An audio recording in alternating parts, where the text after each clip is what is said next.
The arguments that the Washington State Democratic Party, the ACLU of Washington, which continues to be mind-boggling to me, civil liberties, and groups like Fuse Washington, progressive groups, they continue to trot out these fear-mongering tactics, labeling, whatever they can do to try to get you to not sign these initiatives, don't even consider it, don't talk to tell your friends not to sign them, etc. But there's one that's really at the center of this that we're going to see them use with increased frequency to try to, once these initiatives wind up on the ballot, which I think a lot of them are going to, the legislature will just ignore them next year, and then they're going to go to voters.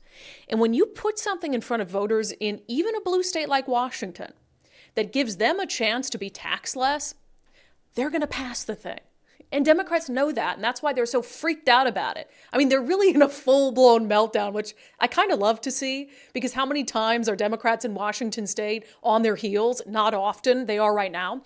But as this progresses, one of the arguments you're going to see more and more is a vilification of not the initiatives, but the person who's funding the initiatives.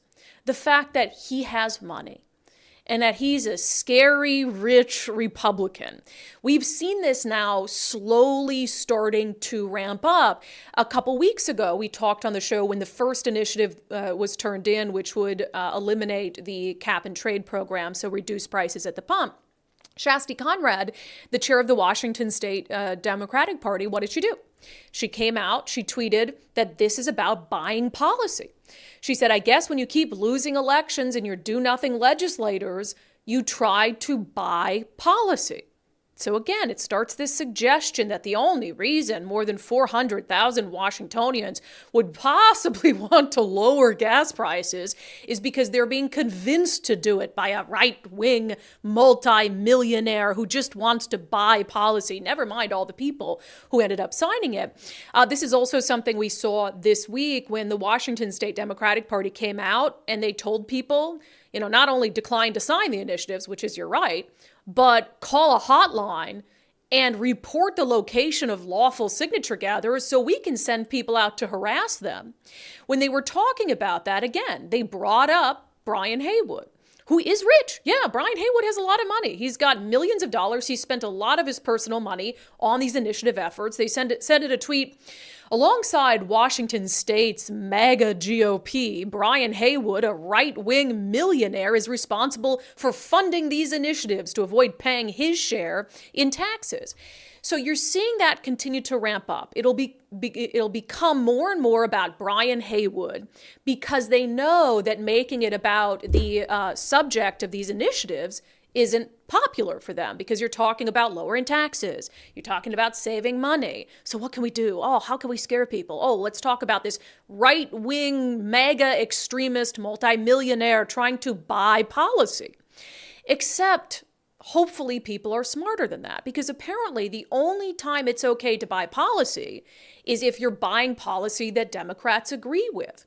Back in 2018, when there was a gun control initiative that was heading to the November ballot, what did a couple rich, billionaire, in fact, much richer than Brian Haywood, progressives do? Well, they spent $1 million apiece trying to what? Buy policy. This is the article from the Seattle Times at the time. Paul Allen, Nick Hanauer give $1 million each to Washington State initiative pushing new firearms regulations. And both of those people, Paul Allen, Nick Hanauer, the late Paul Allen and Nick Hanauer, far richer than Brian Haywood. I mean, he's got a lot of money, but he doesn't have Paul Allen, Nick Hanauer money. And don't take it from me. Take it from Nick Hanauer himself, who loves to go on TV and brag about just how filthy rich he is. I'm a very well-paid guy. Not like me, dude. Wait. Not like me. Right now, I pay... Stuart, you are not rich. I am rich. I am rich. I am rich. I am rich. He's rich. Really rich. Filthy rich. And it's perfectly fine for him to spend his wealth on trying to, quote-unquote, buy policy.